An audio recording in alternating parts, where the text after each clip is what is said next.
sem bil srečen, da sem imel tako dobre profesore, da so mi ta poklic predstavili na tak način, da me je premaknili iz nekega ljubiteljskega kuharja v to, da sem se odločil, da bom s tem pač se preživljal. Sem že, ne vem, od malih nog nekako vedno rad pomagal mami, babici v kuhinji doma.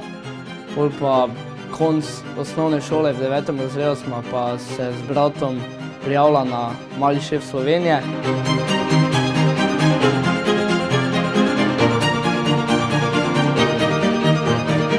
Šola mi je dala ogromno nekega znanja, novih izkušenj.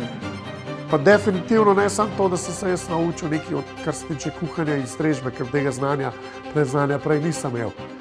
Tudi ostali predmeti so mi pol prinesli neko znanje, ki ga danes, ko nisem več samo kuhar, ko imam 2 restavraciji svoji, ko imam svoje podjetje, vidim, koliko mi to prav pride.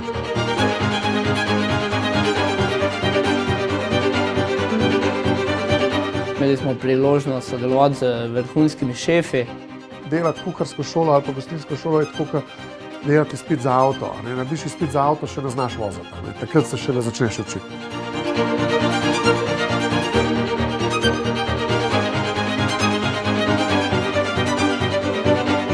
Sodelovanje z drugimi dijaki iz višje in naše šole na tej žametni večerji se mi res zdi super ideja.